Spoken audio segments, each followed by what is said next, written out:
Záverečný workshop k projektu Erasmus Plus sa konal 14. septembra 2023 na Hotelovej akadémii v Prešove. Vďaka programu Erasmus Plus majú žiaci možnosť zlepšovať kvalitu svojho odborného vzdelávania a prípravy v celej Európe. Tento program pomáha organizáciám odborného vzdelávania a prípravy budovať strategické partnerstvá s inými organizáciami a firmami s cieľom vytvoriť úzke spojenie medzi vzdelávaním a svetom práce. To je už náš druhý projekt v rámci programu Erasmus. Prvý sme mali pred pár rokmi so školou z Českej republiky, z Bzenca.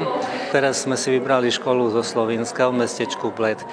S nimi spolupracujeme alebo sa poznáme už viac rokov, pretože aj naša škola, aj oni sú členmi Európskej asociácie hotelových škôl. V rámci projektu s názvom Mobilita žiakov a učiteľov Hotelovej akadémie Prešov so zameraním na zvýšenie kvality školy tentokrát Hotelová akadémia spolupracovala s Vyššou strokovnou školou pre hotelierstvo, wellness a cestovný ruch v slovinskom Blede. Na tejto mobilite sa zúčastnilo 20 žiakov z 3. a 4. ročníka spolu s 2 sprievodnými učiteľmi.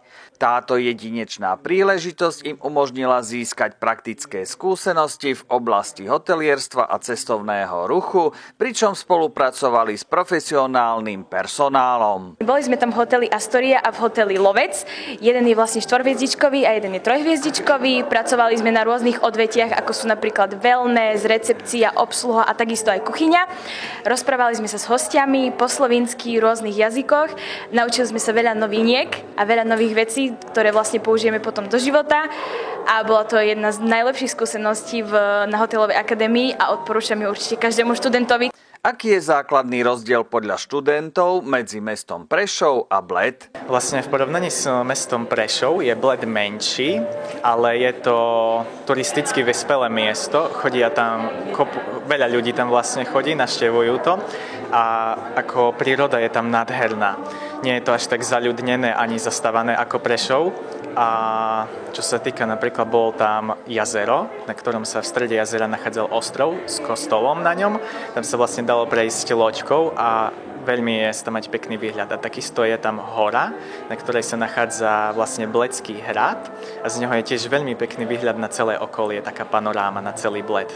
Počas odbornej stáže mali žiaci rozmanitý program, ktorý významne prispel k ich odbornému rastu a získaniu nových poznatkov. Aký bol ich deň? Buď sme vlastne boli v práci, kde sme robili ráno od 7 do 1, alebo potom sme robili po obede od 3 do 8. A keď sme vlastne mali voľný čas, tak sme robili voľnočasové aktivity, či už to boli prechádzky, boli sme na rôznych výletoch, boli sme v Taliansku, boli sme v hlavnom meste Ljubljana.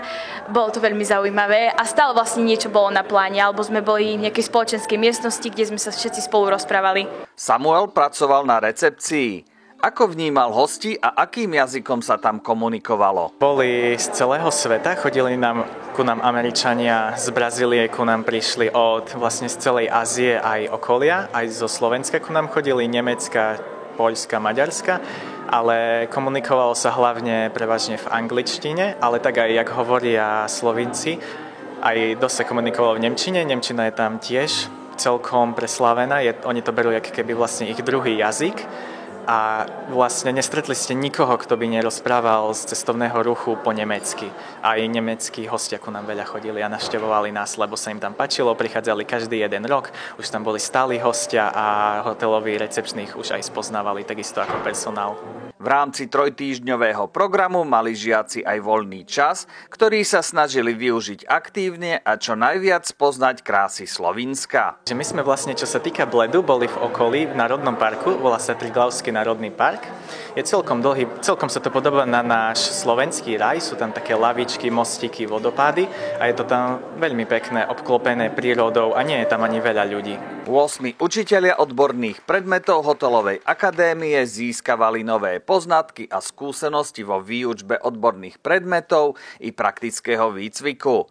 Odborný program v novembri 2022 pozostával z hospitácií na teoretickom a praktickom vyučovaní na partnerskej škole v Blede. Je to škola nášho typu, ale oni tam u nich študujú už takí, u nás by sa dalo povedať, že nadstavbári, čiže starší okolo tých 20 rokov začínajú, kdežto naši 20-roční končia. Viacej sa venujú vlastne takým tým ekonomickým, manažerským, marketingovým záležitostiam, lebo je to akože nadstavba po nejakom type strednej školy, alebo teda nižšom štúdiu na strednej škole. Hovoril som, že majú svoj vlastný školský hotel, čo je veľká výhoda, pretože praktické vyučovanie môžu zabezpečovať priamo tam. Majú celkom slušne vybavené odborné učebne a namiesto tried skôr majú také prednáškové sály, kde je viacej tých študentov naraz, ako u nás, že máme klasické triedy.